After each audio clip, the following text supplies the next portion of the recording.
Students, class 10th subject mathematics. Topic है हमारा सम applications of trigonometry. तो एक्सरसाइज हमारी है 9.1 क्वेश्चन नंबर 9th। तो पिछले लेक्चर में हमने किया था क्वेश्चन नंबर 8, आज question number 9th। The angle of elevation of the top of the building from the foot of the tower is 30 degree. हमारे पास एक एंगल ऑफ एलिवेशन बन रहा है।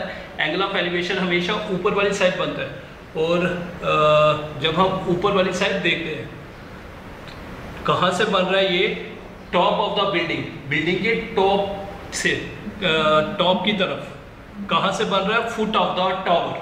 मतलब हमारे पास एक बिल्डिंग है और एक टावर है। तो ये ले लिया मैंने टावर, ये ले लिया बिल्डिंग।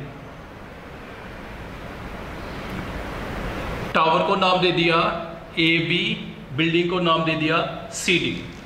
बिल्डिंग मैंने यहाँ पे बनाई, आप यहाँ पे भी बना सकते हो। टावर की हाइट थोड़ी ज़्यादा है, थोड़ा बड़ा टावर बना लिया। तो एंगल ऑफ एलिवेशन बन रहा है, कहाँ से बन रहा है, foot of the tower. Tower का फुट, टावर का टॉप आ गया A, टावर का फुट आ गया B।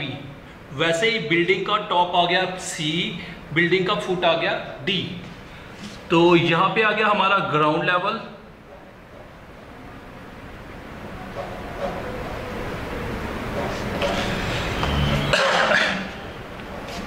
एंगल ऑफ एलिवेशन बन रहा है top of the building, building की तरफ। और कहां से बन रहा है, फुट ऑफ द टावर। कितना बन रहा है, 30 डिग्री का। वैसे हमारे पास एक और एंगल बन रहा है, angle of elevation of the top of the tower. अब टावर का टॉप है और बिल्डिंग का बॉटम या बिल्डिंग का फुट। तो ये एंगल हमारा कितने का बन रहा है, 60 डिग्री। दो एंगल ऑफ एलिवेशन बन रहे हैं।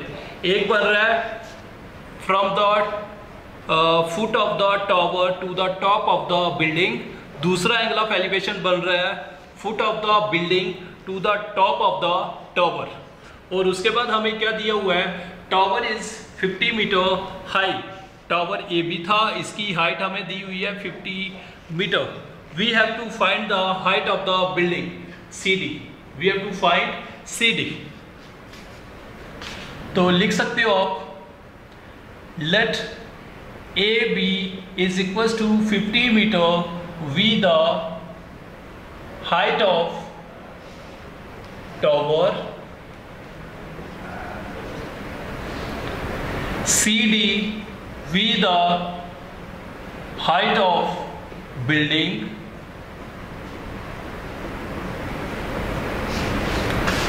तो उसके बाद आप लिख सकते हो एंगल ऑफ एलिवेशंस का, या फिर डायरेक्ट लिख सकते हो आप वेरियस अरेंजमेंट्स और shown in figure. We have to find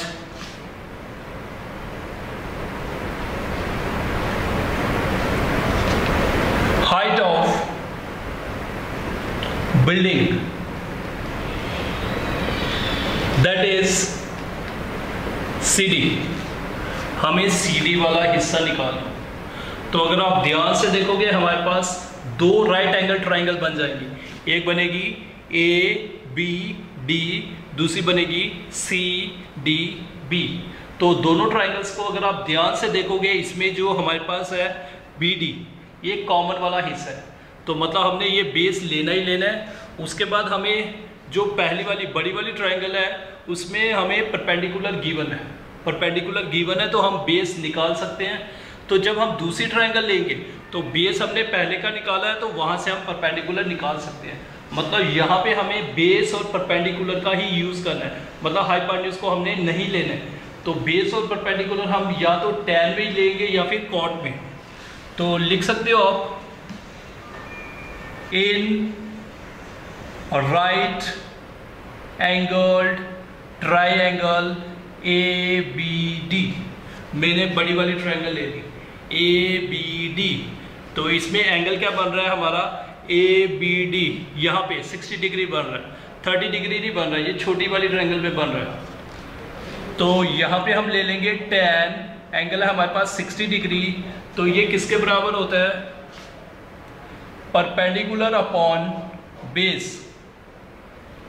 तो ध्यान से देखोगे, अगर नहीं पता चलता तो आप रफ में दूसरी ट्रायंगल बना सकते हो। वैसे ही ये आ गया हमारे पास ABD, यहाँ पे था हमारे पास एंगल 60 डिग्री का, और यहाँ पे हमारे पास परपेंडिकुलर दिया हुआ है, एंगल यहाँ पे है तो ये बेस होगी परपेंडिकुलर AB, परपेंडिकुलर आ गई AB, बेस आ गई BD या DB भी लिख सकते हो आप। तो वैल्यू यूज करेंगे, tan 60 होता है √3, AB की वैल्यू है 50 और BD की वैल्यू नहीं है, तो BD वैसे ही रखा, क्रॉस मल्टीप्लाई हो गई, √3 into BD is equals to 50, या फिर BD की वैल्यू आ गई हमारे पास 50 अपॉन √3। यहाँ पे भी आप रैशनलाइज कर सकते हो, नहीं तो आगे हमें रैशनलाइज करना पड़ेगा। तो BD की वैल्यू आ गई हमारे पास ये, इसको आप लिख सकते हो मीटर में भी, इक्वेशन फर्स्ट। तो उसके बाद हम छोटी वाली ट्रायंगल ले लेंगे, रफ में बना सकते हो आप, CDB। तो यहाँ पे एंगल 30 डिग्री का बन रहा है, यहाँ पे 90 का है, 60 बड़ी वाली ट्रायंगल के साथ बना था। तो उसके बाद हम दूसरी ट्रायंगल ले लेंगे, in right angled triangle CDB। यहाँ पे भी हम tan का यूज कर लेंगे, tan, और एंगल कितने का बन रहा है छोटी वाली ट्रायंगल में? 30 डिग्री का। tan 30 degree is equals to perpendicular upon base. तो ध्यान से देखोगे, यहाँ पे हमारे पास परपेंडिकुलर है CD, बेस है BD। तो tan 30 की वैल्यू लगा सकते हैं हम, 1 upon √3 is equals to CD की वैल्यू नहीं है हमारे पास, अपॉन BD की वैल्यू चलो अगले स्टेप में लगाते हैं। तो क्रॉस मल्टीप्लाई कर सकते हो, BD डिवाइड कर रहा है तो यहाँ पे मल्टीप्लाई कर लेगा, upon √3 is equals to CD, या फिर CD की वैल्यू आ गई BD अपॉन √3। तो यहाँ पे हम इक्वेशन फर्स्ट यूज़ कर सकते हैं। इक्वेशन फर्स्ट में BD की वैल्यू दी हुई है हमें, हमने निकाली थी, कितनी थी BD की वैल्यू? 50 upon √3 upon √3। तो ये 3 टर्म में बन गई, तो इसको हम थोड़ा सिंप्लीफाई कर लेंगे, ये आ जाएगा 50 अपॉन √3 इंटू √3, 50 अपॉन √3 का स्क्वायर रूट खत्म, 50 अपॉन 3। तो 50 अपॉन 3, जब 50 को आप 3 से डिवाइड करोगे तो हमारे पास आ जाएगा 16.666, या फिर हम इसको 16.67 मीटर अप्रॉक्सीमेटली। तो जो CD था, मतलब जो हाइट ऑफ द बिल्डिंग आ गई हमारे पास 16.67 मीटर अप्रॉक्सीमेटली। तो ये था हमारे पास क्वेश्चन नंबर 9। कोई मुश्किल क्वेश्चन नहीं है, बिल्कुल इजी क्वेश्चन है, ध्यान से देखेंगे। The angle of elevation of the top of the building from the foot of the tower is 30 degree. हमारे पास एक एंगल ऑफ एलिवेशन बन रहा है टॉप ऑफ द बिल्डिंग के साथ। कहाँ से बन रहा है? Foot of the tower. हमारे पास एक टावर है, एक है बिल्डिंग। तो बिल्डिंग का टॉप है C, टावर का फुट है B। यहाँ से एंगल बन रहा है टॉप की तरफ 30 डिग्री का। फिर वैसे ही एक और एंगल ऑफ एलिवेशन बन रहा है, कहाँ की तरफ? Top of the building from the foot of the top of the tower from the foot of the building. Foot of the building क्या है हमारे पास? D। यहाँ से एक और एंगल ऑफ एलिवेशन बन रहा है टॉप ऑफ द टावर के साथ। कितना बन रहा है? 60 डिग्री का। If the tower is 50 metre height, अगर हमारे पास टावर की हाइट 50 मीटर है तो हमें निकालना क्या है, हाइट ऑफ द बिल्डिंग, हमें CD निकालना है। तो यहाँ पे हमारे पास दो राइट एंगल ट्रायंगल बनती है, ABD और दूसरी CDB। पहले मैंने बड़ी वाली राइट एंगल ट्रायंगल ले ली, ये मैंने रफ में भी बना दिया, आप भी रफ में बना सकते हो। तो ध्यान से जब देखोगे दोनों ट्रायंगल में ये जो BD पार्ट है ये क्या कॉमन पार्ट है, ये लेना ही लेना है हमने।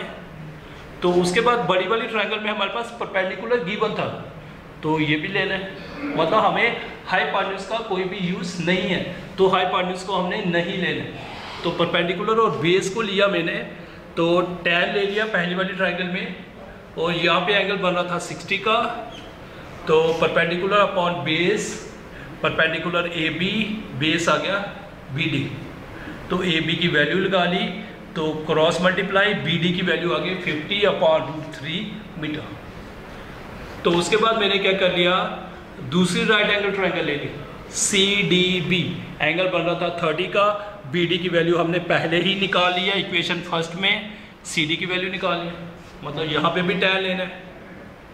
तो perpendicular upon base CD upon BD, तो वैल्यू लगा ली tan 30 की 1/√3 CD अपॉन BD डिवाइड कर रहा था, यहाँ पे मल्टीप्लाई कर लेगा, CD की वैल्यू आ गई BD/√3, BD की वैल्यू मैंने यहाँ से यूज़ कर ली 50/√3 मल्टीप्लाई हो जाएगा, √3 का स्क्वायर रूट कैंसल, 350 को जब 3 से डिवाइड करोगे तो 16.666 चलता जाएगा, मतलब ये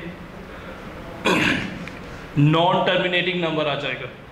तो इसको हमने अप्रॉक्सीमेटली वैल्यू लिख ली 16.67 मीटर अप्रॉक्सीमेटली, मतलब हमारे पास ये जो बिल्डिंग थी इसकी हाइट थी 16.67 मीटर, तो यही हमें फाइंड करना था। तो ओके स्टूडेंट्स।